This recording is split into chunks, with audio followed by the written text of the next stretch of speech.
Assalamualaikum dan salam keluarga Malaysia. Berita perdana edisi Sabtu 9 Julai 2022. Saya Faris Izzat Syahrudin. Dan saya Nurul Hidayah Nawai. Berikut paparan utama malam ini. Jadikan Aidiladha dan semangat korban sebagai kekuatan harungi cabaran.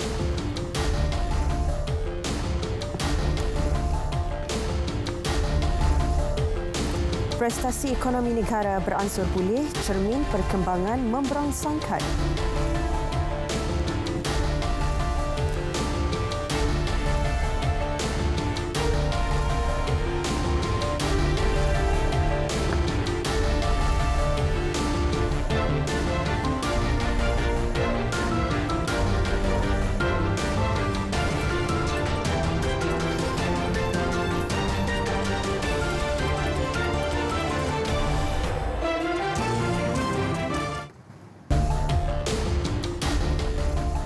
Baik saudara, berita perdana malam ini kami mulakan dengan perutusan khas Yang Amat Berhormat Perdana Menteri Datuk Seri Ismail Sabri Yaakob sempena sambutan Hari Raya Aidiladha. Kita saksikan.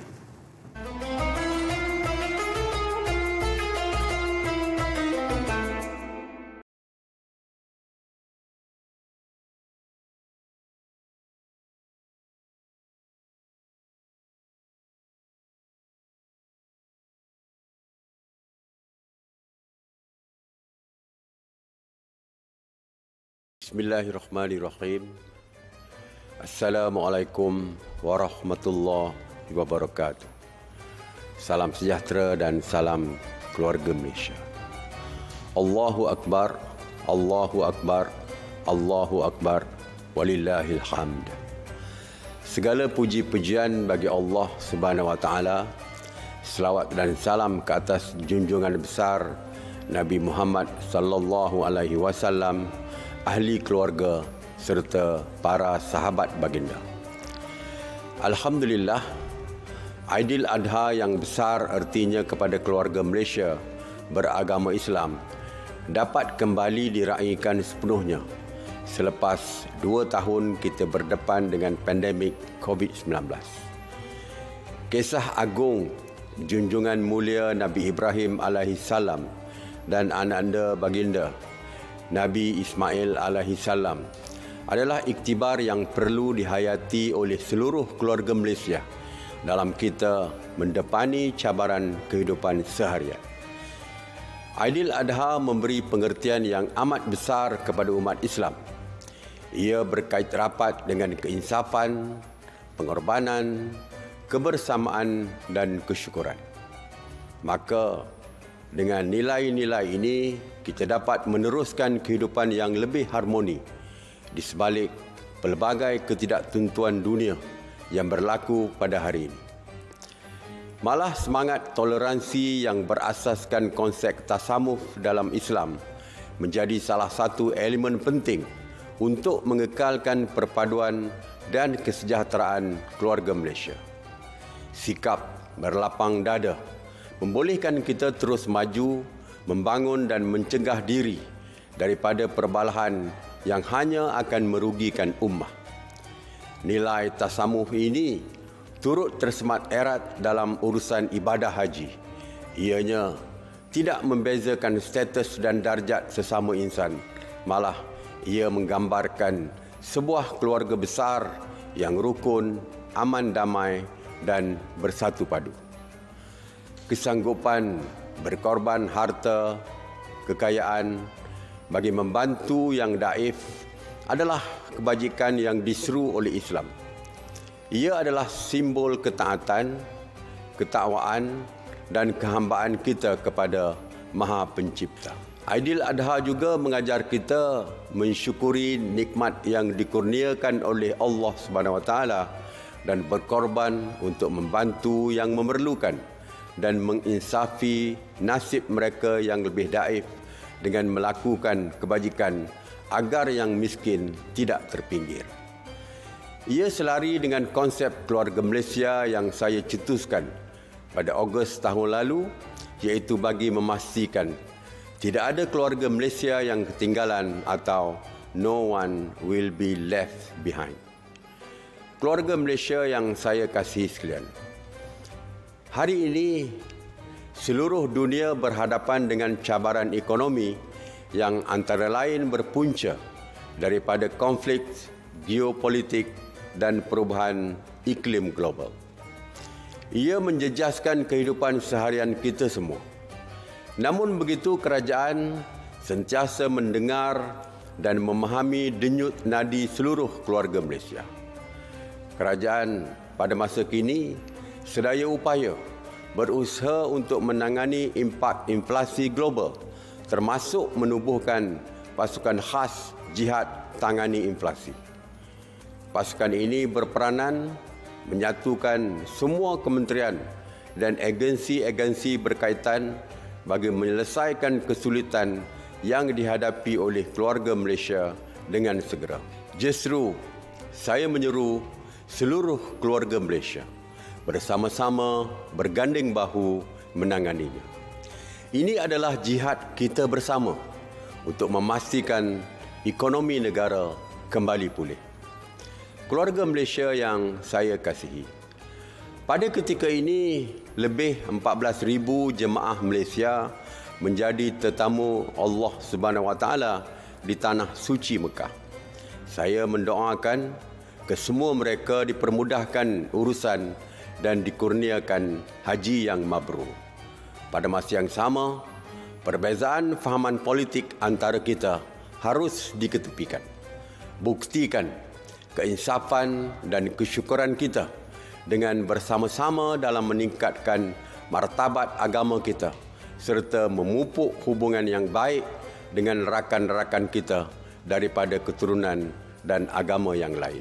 Akhir sekali, marilah kita berdoa semoga dengan semangat pengorbanan yang diamalkan oleh keluarga Malaysia, kita mampu menjadikan tanah air ini kalis cabaran, kukuh dan terus maju mendepani apa jua situasi dan cabaran mendatang.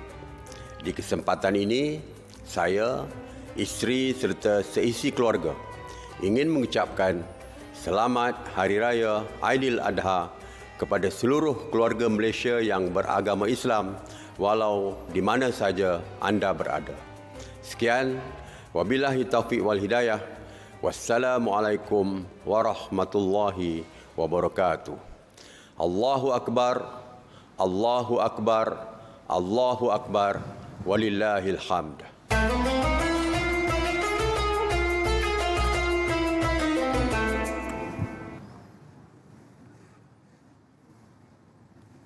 Baik saudara, demikian tadi perutusan khas daripada Yang Amat Berhormat Perdana Menteri sempena sambutan Hari Raya Aidiladha. Apapun dalam kita sibuk berhari raya, yang paling utama adalah kita menjaga SOP sepanjang masa. Betul. Jadi selamat menyambut Hari Raya Aidiladha. Hati-hati dalam perjalanan pulang. Okey. Warga kota mengambil peluang pulang ke kampung pada saat-saat hari untuk menyambut Hari Raya Aidiladha. Aliran trafik di lebuh raya utama menuju ke pantai timur, utara dan juga selatan Semenanjung masih bergerak lancar. Dan untuk perinciannya, kita ikuti lintas langsung bersama wartawan Ravin Sanmugam dari Lembaga Lebuh Raya Malaysia LLM di Bangi. Ravin? Terima kasih Faris dan Dia di Angkasa Puri. Saudara, seperti mana anda sedia maklum, saya masih berada di Pusat Kawalan Trafik LLM sejak pukul 3 petang tadi untuk mengikuti perkembangan aliran trafik di beberapa lebuh raya utama yang melibatkan lebuh raya arah selatan dan lebuh raya pantai timur. Saudara, saya difahamkan penggunaan jumlah kenderaan di lebuh raya meningkat tengah hari tadi berbanding semalam. Lebuh raya plus yang melibatkan arah utara dan selatan melaporkan peningkatan 2.5% berbanding semalam. Manakala lebuh raya pantai timur pula melaporkan peningkatan 25% hari ini. Ia turut mencatatkan penggunaan lebih 240,000 kenderaan di lebuh raya plus arah utara setakat tengah hari tadi. Bagi arah selatan pula lebih 200,000 kenderaan dan bagi arah pantai timur pula lebih 60,000 kenderaan dilaporkan. Seterusnya kita ikuti paparan kamera yang disediakan di sini. Untuk makluman anda, ini merupakan lokasi yang juga dikenali sebagai hotspot. Tetapi ketika ini apa yang saya dapat gambarkan di sini, di beberapa lebuh raya, kenderaan dilaporkan masih bergerak lancar. Sebagai contoh, di Gua Tempurung, kenderaan dilihat bergerak lancar. Situasi sama di Sungkai, kilometer 354.4. Kita seterusnya beralih ke paparan air keruh yang melibatkan kilometer 195.4. Terdapat sedikit pertambahan aliran trafik. Seterusnya di Port Dickson pula, kenderaan bergerak lancar. Situasi sama di Genting Sempah, juga di Bentong, kilometer 55.5. Juga di Karak, kilometer 75 dan seterusnya di Plaza Tol Gombak, kenderaan dilaporkan bergerak lancar.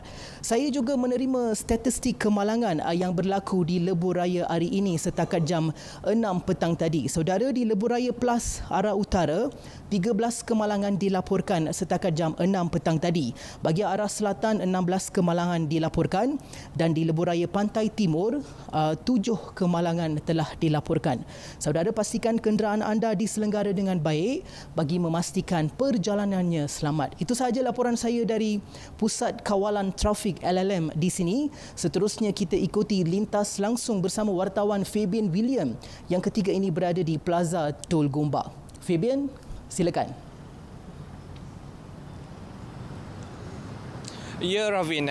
Aliran trafik di Plaza Tol Gombak ini kekal tenang dan tiada kesesakan berlaku di kedua arah setakat ini berbanding keadaan yang dilaporkan pada pagi hingga tengah hari tadi.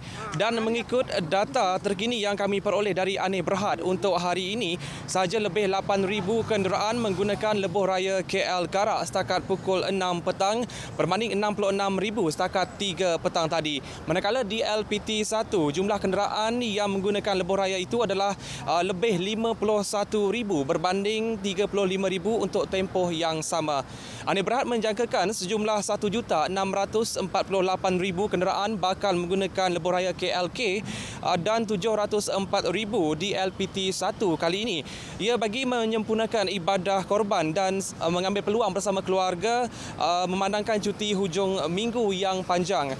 Dan saudara, suka untuk saya maklumkan, Aneh Berhad dan Lembaga Lebuh Raya Malaysia menasihati dan menggalakkan semua pengguna lebuh raya KLK Karak untuk menggunakan mod bayaran Touch and Go atau Smartag bermula 10 hingga 11 Julai bagi mengurangkan kesesakan di Plaza Tol Gombak pada tempoh tersebut.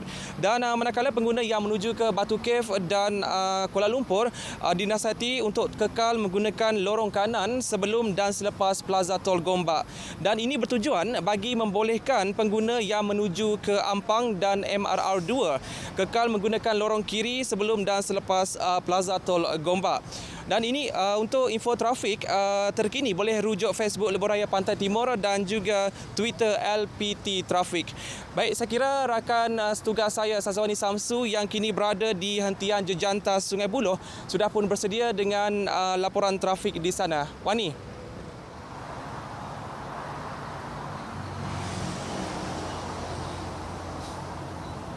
Baik, Feb. Lancar dan terkawal, itu apa yang boleh saya gambarkan situasi aliran trafik di sekitar hentian Jejantas Sungai Buloh ini. Dan meskipun terdapat sedikit peningkatan jumlah kenderaan berbanding sekitar 5 ataupun 6 petang tadi, namun keadaan trafik di sini masih lagi lancar dan tiada kesesakan dilaporkan. Dan untuk anda juga yang mungkin bercadang untuk memulakan perjalanan pada saat-saat akhir bagi merayakan sambutan Hari Raya Aidiladha, khususnya menghala ke Perak, sila pastikan anda berhati-hati dalam pemanduan kerana di sekitar area Sungai Perak terdapat sedikit kesesakan berlaku. Namun trafik masih bergerak perlahan pada lokasi tersebut. Dan untuk pengetahuan anda juga, sekitar sepanjang sambutan Hari Raya Aidiladha ini, pihak PLAS menjangkakan peningkatan jumlah kenderaan sehinggalah 1.9 juta sehinggalah 12 Julai ini. Jadi sekiranya anda bercadang untuk pulang ke kampung maupun balik ke ibu kota selepas beraya di kampung, patuhilah jadual cadangan waktu perjalanan yang telah ditetapkan. Ianya bagi menjamin perjalanan yang lebih lancar. Baik, saya kira setelah itu perkembangan langsung dari hentian Jejantas Sungai Buloh. Untuk perkembangan berita perdana seterusnya, kembali bersama Faris dan Dia di Angkasa Puri. Baik, terima kasih Ravin, Fabian dan juga Syazwani untuk laporan trafik pada malam ini. Baik saudara, memasuki fasa peralihan endemik COVID-19 memberi sinar baharu kepada umat Islam menyambut Hari Raya Aidiladha dengan kelonggaran SOP untuk mengadakan ibadah korban. Ibadah korban dilaksanakan dengan pematuhan SOP dan memerlukan perolehan permit daripada Jabatan Hal Ehwal Agama Islam dan Jabatan Veterina. Laporan Hana Adlin Nasution Ahmad. Membuka rezeki kepada pengusaha ladang ternakan, pemilik Sumobek Trading House, Muhammad Nasir Samad, melahirkan rasa syukur kerana dapat menyediakan 30 ekor lembu dan 25 ekor kambing haiwan korban pada tahun ini. Seekor lembu dijual antara RM5,950 hingga RM11,500 seekor dengan berat antara 230 hingga 280 kilogram seekor. Dan jenis paka kacukan Kedah Kelantan Braham mendapat permintaan tinggi untuk ibadah korban. Walaupun dari segi harga, kalau kita tengok harganya memang tinggi sekarang.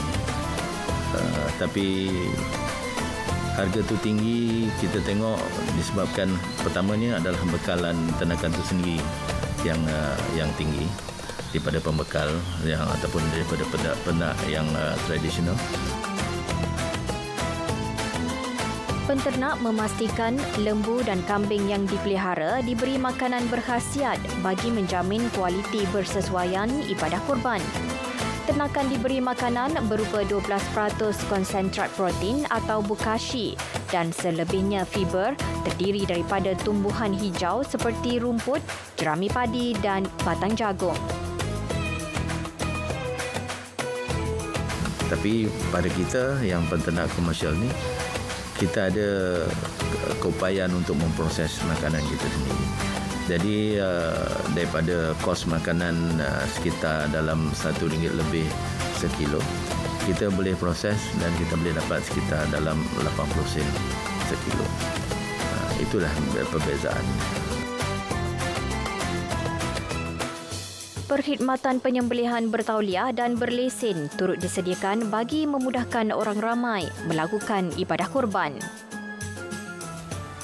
Ibadah korban tahun ini disambut penuh kesyukuran oleh keluarga Malaysia dengan ada yang berpeluang menunaikan fardu haji serta melaksana ibadah korban dengan kelonggaran SOP. Harus diakui ketika ini negara sedang bangkit semula meningkatkan ekonomi setelah memasuki fasa peralihan ke endemik. Bukan sesuatu yang mudah untuk menunaikan ibadah ini. Namun, inilah pengorbanan yang dituntut sebagai umat Islam. Salam Aidiladha, Hana Adlin Nasution Ahmad, RTM.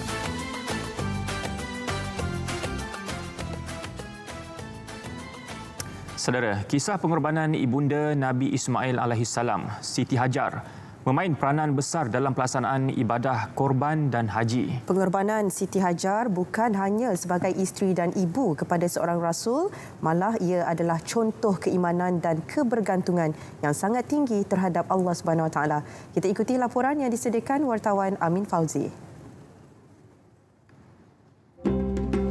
Iman bukan sekadar ucapan di bibir, tapi meyakini dalam hati, mengucap dengan lisan dan menterjemahkannya dengan tindakan.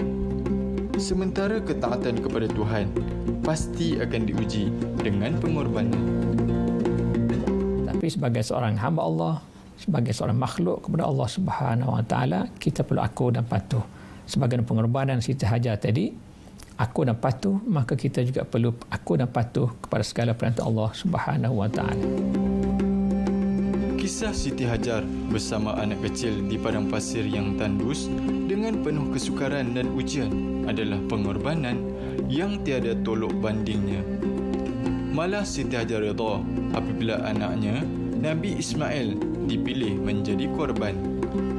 Wanita hebat itu meletakkan kebergantungan sepenuhnya kepada Allah Subhanahu Wa Taala dan akhirnya ujian berkenaan menjadi iktibar gembira. Pada masa kini, Meskipun ujian berbeza dari zaman ke zaman, para isteri dan ibu turut diuji dengan pelbagai perkara. Antaranya keganasan rumah tangga, keculasan nafkah suami dan sebagainya. Berpandukan Al-Quran, undang-undang syariah diperkemas agar nasib para wanita terbela.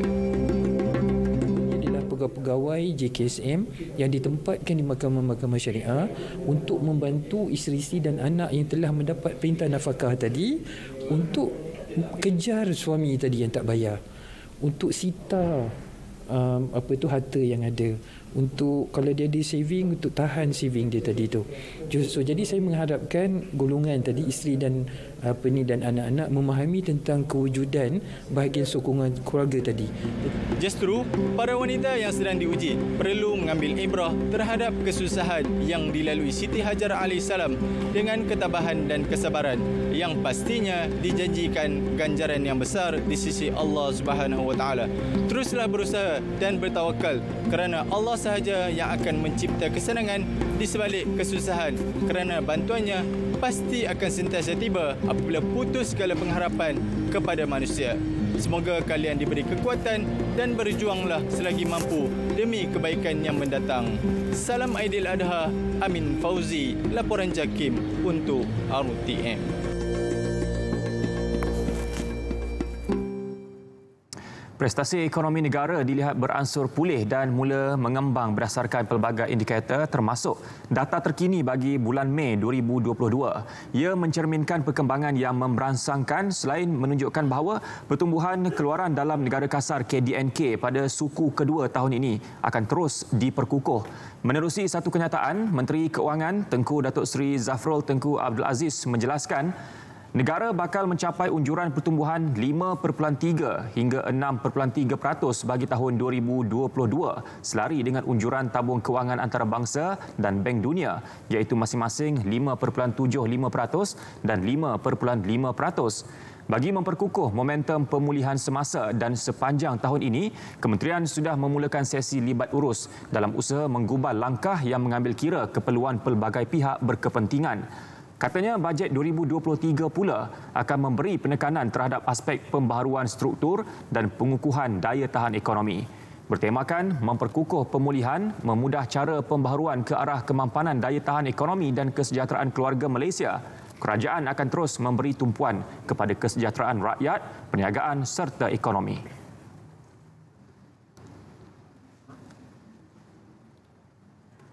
Yang di-Pertuan Agong Al-Sultan Abdullah Riayatuddin Al-Mustafa Billah Shah menzahirkan penghargaan kepada Kerajaan Persekutuan dan Negeri yang mengambil tindakan segera dalam membantu mangsa banjir di Baling Kedah.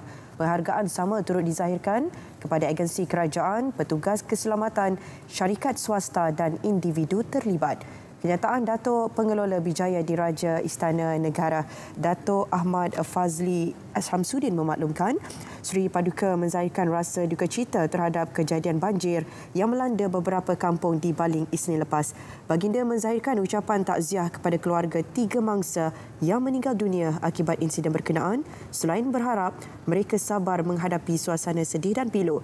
Al-Sultan Abdullah turut menzahirkan harapan agar penduduk terjejas, terutama yang hilang kediaman, tabah menempuh dugaan berat itu. Sebagai tanda solidariti, baginda berkenan mengambil maklum bahawa masjid-masjid di seluruh Pahang melaksanakan kutipan sumbangan pada solat Jumaat semalam untuk dihulur kepada individu terjejas banjir di Baling. Kerajaan dan badan bukan kerajaan diminta supaya terus menghulurkan bantuan bagi meringankan beban penduduk terkesan.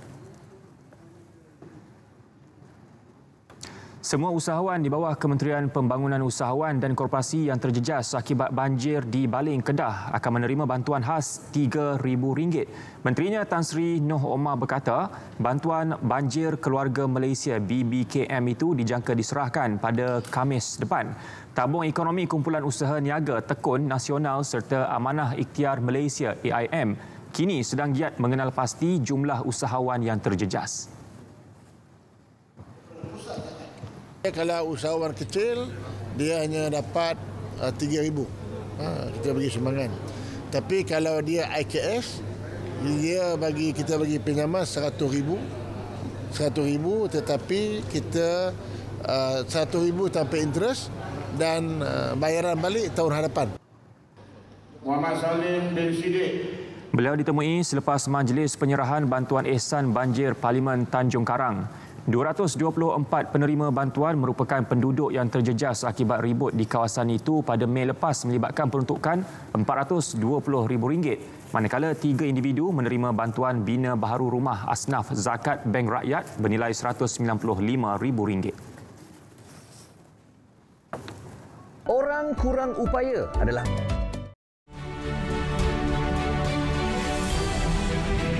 sebagai negara upper middle income dengan jumlah komposisi generasi muda dan para pelajar yang besar dalam masyarakat, kerajaan akan turut memfokuskan kepada penyediaan generasi muda yang dapat mengharungi cabaran IR 4.0 dengan memperkasa kurikulum pendidikan sekolah dan universiti dengan memperkukuhkan sistem pendidikan yang holistik serta melaksanakan pelbagai inisiatif bagi meningkatkan kemahiran penilaian analitik berdasarkan data dan sains. Di samping itu, pengujudan dan peluang pekerjaan sememangnya menjadi agenda penting negara dalam memastikan kesejahteraan keluarga Malaysia.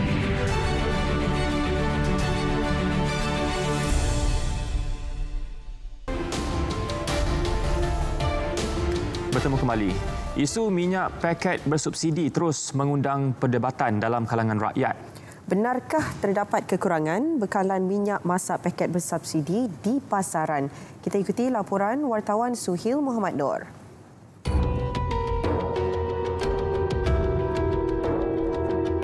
Dia bukan tak ada, tapi pada setiap awal bulan adalah permulaan kuota baru setiap bulan.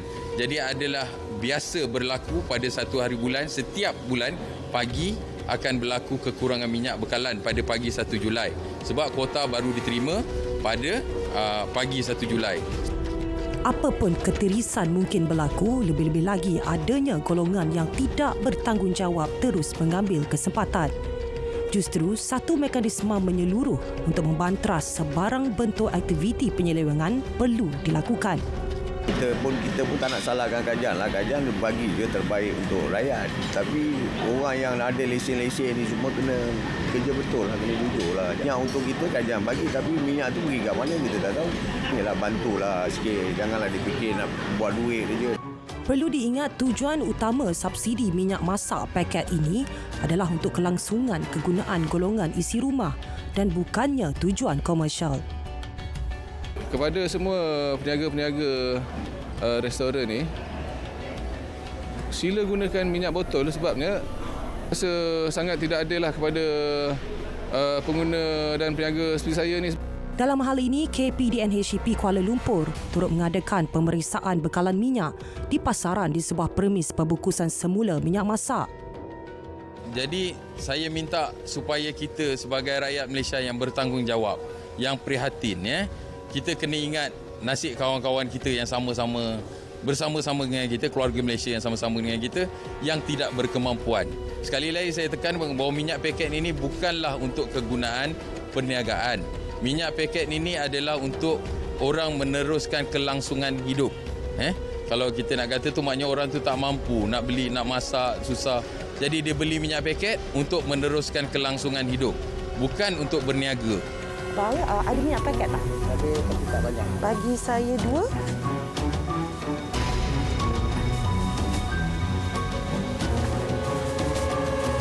Terima kasih.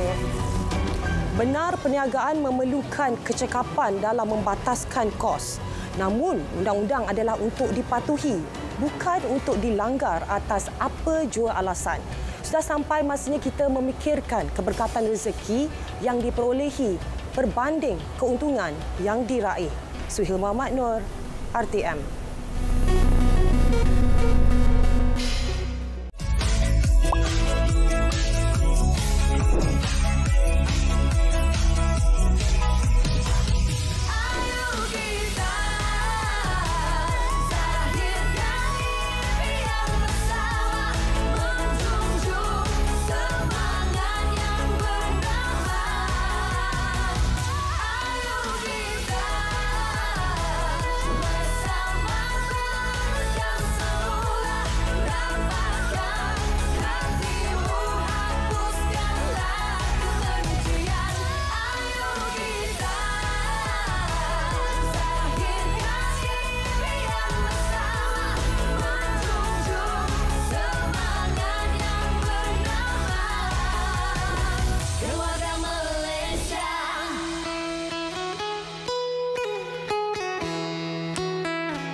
Perkhidmatan perubatan di seluruh negara memerlukan 2,000 beg darah setiap hari.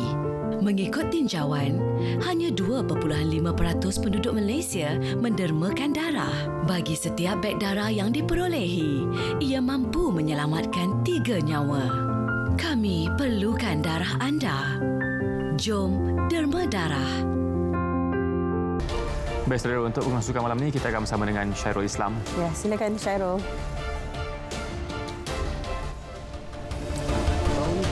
Amtinah gagal teruskan saingan di Malaysia Masters.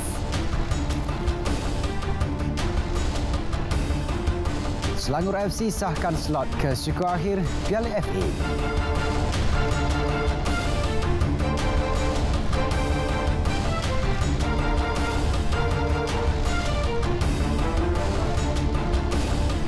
Assalamualaikum, salam sejahtera. Saya Syairul Islam. Untuk perkembangan sukan malam ini, teruskan dengan perkembangan kejohanan badminton Malaysia Masters 2022. Beregu wanita nombor 1 negara Perlitan dan Amtinah gagal meneruskan saingan selepas tewas kepada beregu nombor 1 dunia Chen Qinchen Jia Yifan 10-21, 19-21. Berlangsung di Axiata Arena, gandingan negara gagal menyaingi ketangkasan pilihan nombor 1 kejohanan apabila ketinggalan 11-4 pada satu ketika. Meskipun cuba untuk bangkit, mereka tewas 10-21. Situasi berbeza di set kedua dengan sokongan padu penyokong. Juara terbuka Switzerland 2021 itu mampu mengimbangi corak permainan pasangan dari China apabila mengikat kedudukan 12-12 pada satu ketika.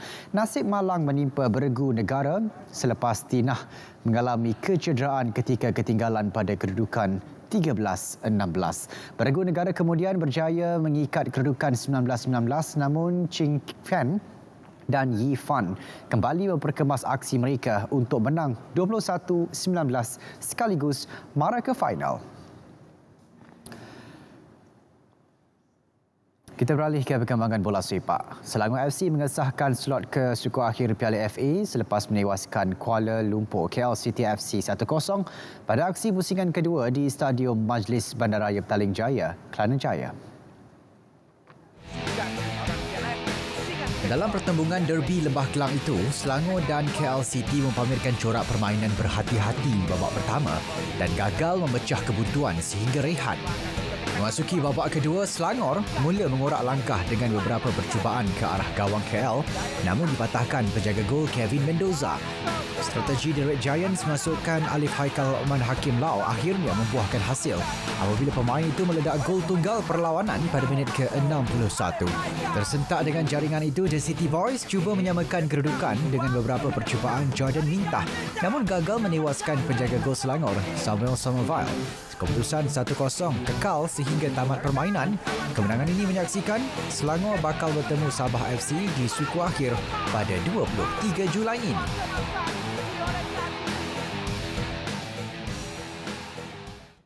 Kejohanan tamping bowling The World Games 2022 di Alabama, Amerika Syarikat. Jagoh bowling negara Muhammad Rafiq Ismail membuka kempen dengan langkah kanan apabila memenangi perlawanan pembukaan acara perseorangan lelaki awal pagi tadi. Muhammad Rafiq melakukan 257 jatuhan pin menewaskan pencabarnya dari Australia, Callum Brock, yang membuat 208 jatuhan pin pada perlawanan pertama berlangsung di Spetham Trustville. Pada perlawanan kedua, Rafiq sekali lagi membuat 257 jatuhan pin manakala Brock hanya mampu membuat 212 jatuhan pin. Seorang lagi wakil negara, Timmy Tan, turut mara ke peringkat seterusnya selepas menewaskan pemain Afrika Selatan, GV Sechuran. Timmy ketinggalan pada perlawanan pertama selepas melakukan 200 jatuhan pin, sementara GV dengan 218 jatuhan pin. Pemain negara itu kemudian bangkit di perlawanan kedua dengan 196-189 jatuhan pin sebelum membuat 224-173 jatuhan pin pada aksi penentuan untuk menewaskan GV. Dalam kategori wanita pula, Sin Lee Jin menepati ramalan mara ke peringkat seterusnya setelah menewaskan pemain Korea Selatan Kim Hyun Mi. Manakala perjuangan Natasha Roslan berakhir setelah tewas di tangan pemain Puerto Rico, Tashaye Naranjo. Kesemua 4 pemain bowling negara itu turut akan beraksi bagi acara berpasukan laki dan wanita pada kejohanan tersebut. Kerajaan Johor akan berusaha menyediakan ganjaran buat atlet-atlet negeri itu yang berjaya menyumbang pingat di Sukan Commonwealth 2022. Esko Belia Sukan Pembangunan Usahawan Koperasi dan Sumber Manusia Muhammad Hairi Mat Shah berkata 16 atlet Johor termasuk Paralimpik akan mewakili negara ke Birmingham. Sukan terlibat adalah rugby, angkat berat, berbasikal, olahraga dan pingpong. Selain 3 orang atlet akan beraksi dalam sukan tumpuan badminton. Harry juga dijangka akan berada di Birmingham pada tamasya tersebut bagi memberi sokongan dan perangsang kepada atlet-atlet Johor yang bertanding. Kita semua sedia maklum yang bahawasanya Yang Amat Berhormat Menteri Besar sentiasa menyokong perkembangan sukan, dan kita lihat saja baru-baru ini beberapa atlet yang mengharumkan nama negeri Johor yang memenangi pingat di luar negara. Imbuhan yang diberikan oleh Yang Amat Berhormat cukup lumayan. Beliau berkata demikian selepas merasmikan Piala Paragon Badminton 2022 di Johor Bahru. Sukan Commonwealth Birmingham 2022 akan membuka tirai 28 Julai ini. Dalam pada itu, Muhammad Hairi turut memberitahu pihaknya menyasarkan 40 pingat emas bagi kontingen Johor menjelang Sukan Malaysia Sukma 2022 di Kuala Lumpur September ini. Baik, dalam pada itu, skuad rugby 7 sebelah negara tetap bersemangat biarpun menghadapi kesukaran menjelang Sukan Commonwealth Birmingham. Ketua Jurulatih Saizul Hafifi Mat Noor menyatakan pasukan di bawah kendaliannya itu tekad mempamerkan aksi terbaik walaupun ini merupakan pentas besar pertama buat kebanyakan pemain.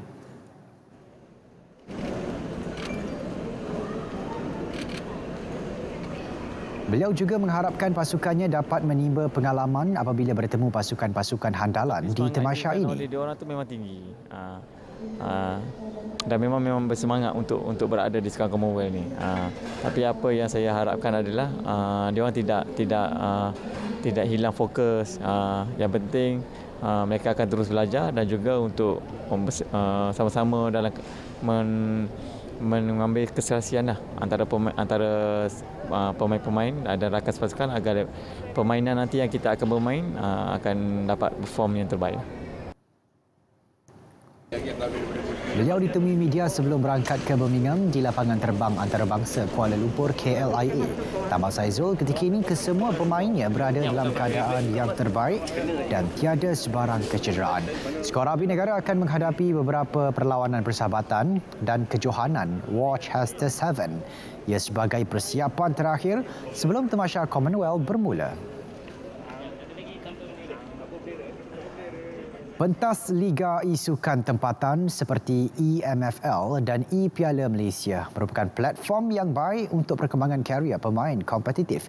Atlet E-Sukan Ahmad Akmal Abdul Rafil yang juga pemain GBX E-Sport berkata hanya E-Liga Tempatan Malaysia dan Jepun yang mendapat pengiktirafan daripada EA Sports di rantau Asia. Tambah Akmal, Liga di bawah kendalian Electronic Arts atau EA ini memberikan slot khas buat pemain tempatan untuk beraksi di peringkat lebih tinggi seperti FIFA Global Series Playoff. Dia penting sebab dia beri pendarahan kepada semua player kompetitif yang ada in the local scene. For example, tahun ni Raja Boss dan Halweg daripada Melaka yang pergi bertanding di FGS Playoff. So itu akan membuka mata kepada komuniti lokal lah untuk tengok ada tournament EA yang hosted di Malaysia ni. Bagaimanapun, Akmal akui Malaysia masih kekurangan liga tempatan yang kompetitif jika dibandingkan dengan negara-negara Eropah. Namun itu tidak bermakna pemain negara tidak dapat memberikan cabaran di kejohanan seperti E-Nation Cup, FIFA E-Club World Cup, E-Champions League dan banyak lagi. Bekas atlet olahraga negara Zulkifli Muhammad Yatim meninggal dunia akibat kanser hidung di Hospital Kuala Lumpur HKL hari ini. Pengerusi Yayasan Kebajikan Atlet Kebangsaan Yakib, Datuk Nurul Arifin Abdul Majid berkata, beliau menghembuskan nafas terakhir pukul 7.40 pagi tadi pada usia 59 tahun. Allahyarham Zulkifli merupakan pemenang pingat emas Sukan SEA Kuala Lumpur 1989 dalam acara 110 meter lari berpagar. Jenazah dilaporkan akan dikebumikan di Kampung Berisu, Simpang 4, Alur Gajah, Melaka. Allahyarham meninggalkan seorang balu dan 2 anak perempuan berusia 28 dan 18 tahun. Beralih ke perkembangan sukan luar negara. Skuad Manchester United tiba di Bangkok, Thailand siang tadi untuk mengharungi sesi jelajah pramusim. Ia merupakan jelajah pertama mereka dalam tempoh 3 tahun susulan pandemik COVID-19 yang melanda dunia. Kehadiran mereka disambut meriah penyokong yang berkumpul di lapangan terbang Don Muang di Bangkok. Pengendali baru Erik ten Hag dilapor membawa 31 pemain dalam siri jelajah pramusim ini. Namun penyokong kelab itu tidak akan dapat melihat aksi Cristiano Ronaldo yang dikatakan memiliki urusan keluarga. Antara tonggak utama lain yang tidak disenaraikan adalah Phil Jones, Brandon Williams dan Andreas Pereira. Pemain-pemain berpengalaman yang dibawa kali ini antaranya Harry Maguire, Bruno Fernandes, Marcus Rashford dan David Gea, manakala selebihnya adalah pemain-pemain muda. United akan bertemu Liverpool dalam aksi persahabatan di Stadium Nasional Raja Manggala pada Selasa sebelum terbang ke Australia untuk siri pertemuan lain seterusnya. Pemain kebangsaan Perancis Paul Pogba telah tiba di Itali bagi melengkapkan perpindahan ke Juventus. Pogba kembali ke kelab lamanya secara percuma selepas kontraknya bersama Manchester United berakhir. Pogba dijangka membuat ujian perubatan hari ini sebelum dia menandatangani perjanjian kontrak bersama skuad Old Lady. Menurut pemain tengah itu, dia gembira untuk kembali ke Juventus dan sudah bersedia untuk menyarung jersey hitam putih kelab berkenaan. Pogba menyertai United dari gegasi Serie A itu pada 2016 dengan bayaran tertinggi di dunia pada ketika itu iaitu 89 juta pound. United dan Pogba gagal capai persetujuan kontrak baharu dan kelab Old Trafford itu mengesahkan pada awal bulan lalu bahawa pemain tersebut akan meninggalkan kelab secara percuma pada musim panas ini. Pogba dijangka memulakan latihan bersama Juventus minggu depan sebelum lawatan mereka ke Amerika Syarikat di mana mereka akan menentang Barcelona dan Real Madrid masing-masing pada 27 dan 30 Julai. Ini pula perkembangan kejuaraan tenis Wimbledon. Pilihan utama Novak Djokovic mengesahkan kemarahan ke pentas akhir selepas membenam cabaran wakil Britain Cameron Norrie dalam pertarungan 4 set di separuh akhir awal pagi tadi.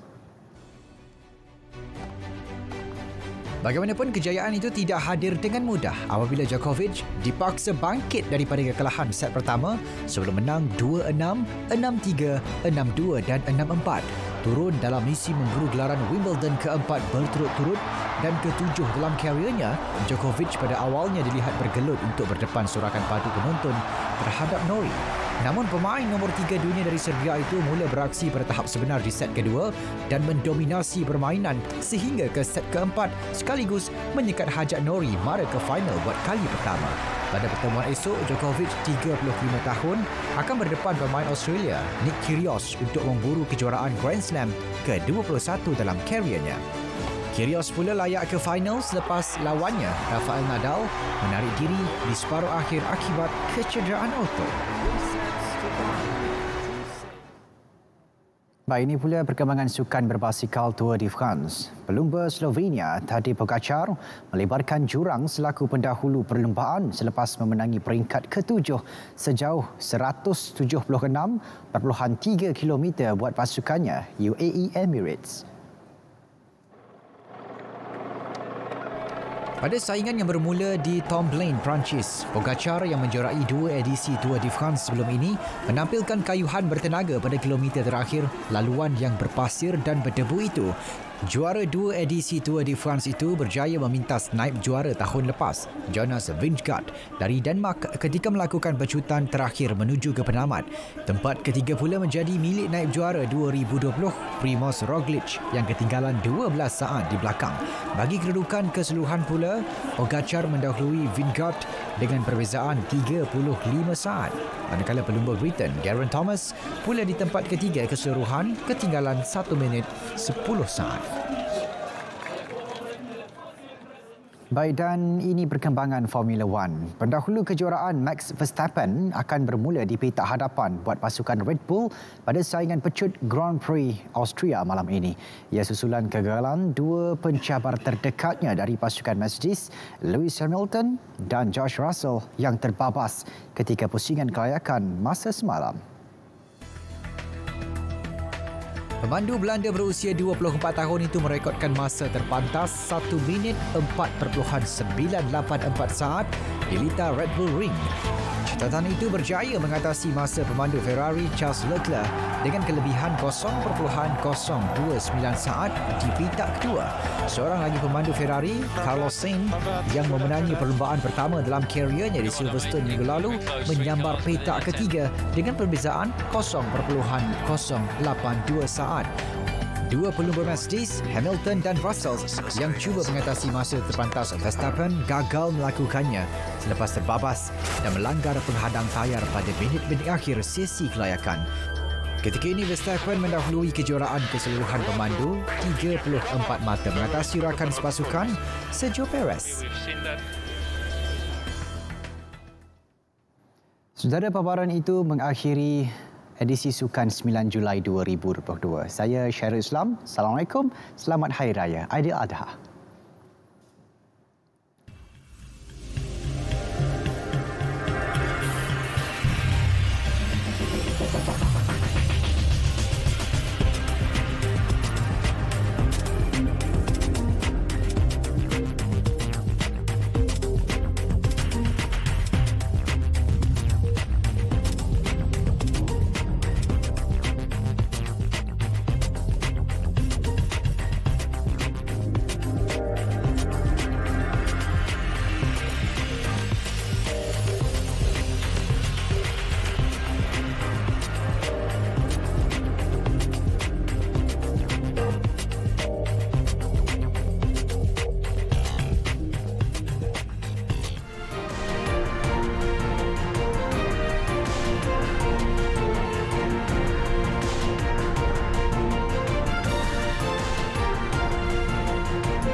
Banjir kilat di Jammu dan Kashmir ragut 15 nyawa. Sri Lanka tarik balik perintah berkurung. Butirannya dalam rangkuman dunia. Kita saksikan.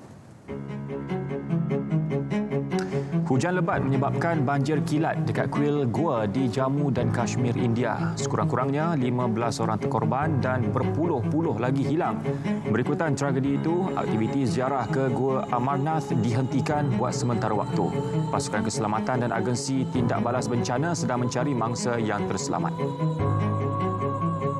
Amerika Syarikat akan menghantar lebih banyak sistem roket artileri mobiliti tinggi atau HIMARS kepada Ukraine.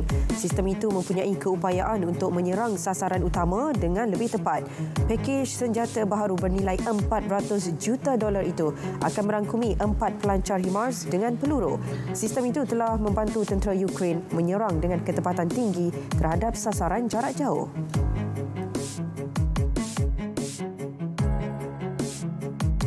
Kenderaan jenazah yang membawa jasad bekas Perdana Menteri Shinzo Abe yang dibunuh tiba di Tokyo dari Nara. Kenderaan itu dilihat memasuki kediaman Abe di Ibu Negara. Rakaman TV menunjukkan anggota kanan Parti Liberal Demokratik memakai pakaian berwarna hitam dan berbaris untuk memberi penghormatan. Abe maut selepas ditembak seorang penyerang ketika sedang berkempen di wilayah Nara.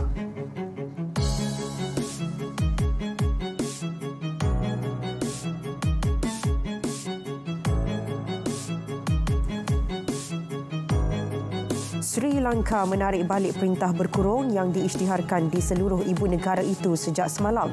Langkah itu diambil bagi mengekang perhimpunan anti-kerajaan besar-besaran yang dirancang hujung minggu ini. Arahan itu dikeluarkan ketika beribu-ribu penunjuk perasaan anti-kerajaan berarak ke ibu negara menjelang perhimpunan untuk mendesak Presiden Gotabaya Rajapaksa meletak jawatan berikutan krisis ekonomi negara yang semakin meruncing. Pulau Omadal merupakan sebuah pulau kecil dan tertua di sempurna Sabah. Pulau Omadal juga merupakan tempat asal etnik Bajau. Ronda-ronda keluarga Malaysia membawakan kepada anda pengalaman menarik di situ. Kita saksikan.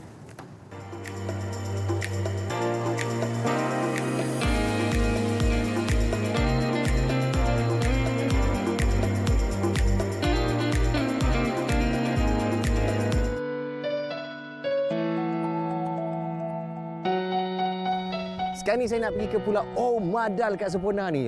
Katanya ada benda yang menarik kat sana untuk kongsikan pada anda semua. Jom.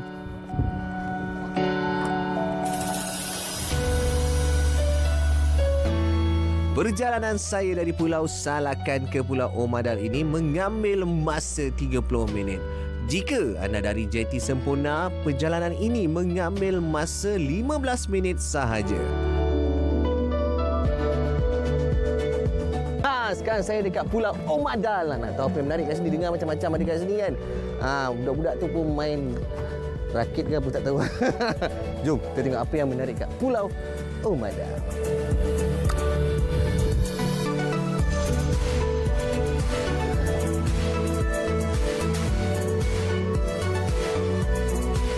Masyarakat Bajau di sini terkenal dengan kesenian ukiran kayu termasuk kepakaran mengukir batu nisan. Kita boleh lihat sendiri di sini ukiran batu nisan ini sangat-sangat unik. Bukan saja tempat dia yang cantik tapi ukiran batu nisan di sini yang unik dan juga ternyata Islam juga dahulu dah datang dekat sini. Dekat sini batu nisannya ukirannya tulisan jauh.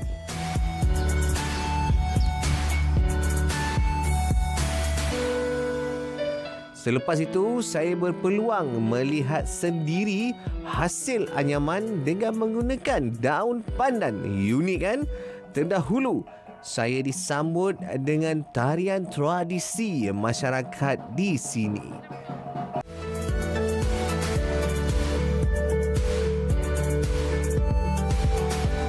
Kalau kat Pulau Omadal ini memang kata ini ke salah satu kata produk craft tangan yang ada kat sini.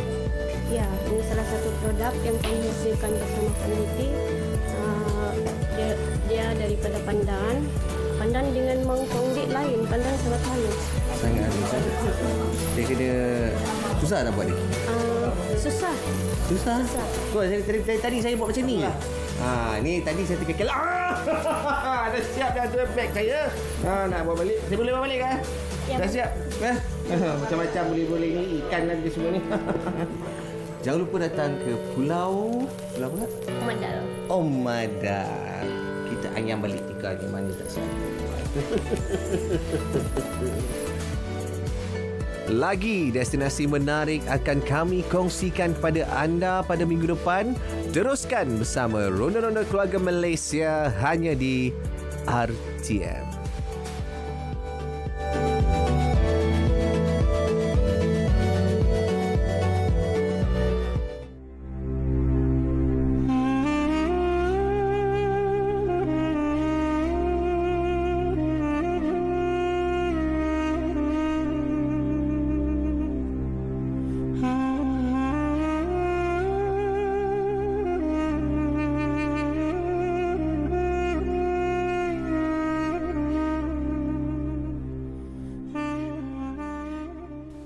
Sayang.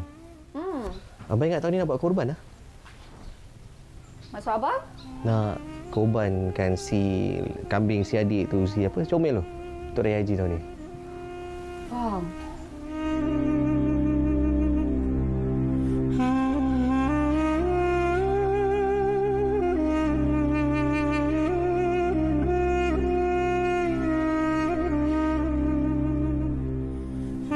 apa ni? Adik tak buat apa-apa? Adik tahu tak ibadah korban tu untuk apa sebenarnya? Ibadah korban ni untuk menunjukkan yang kita ni bersyukur dengan semua nikmat yang Allah Subhanahu Wa Taala bagi dekat kita. Adik faham tak? Betul?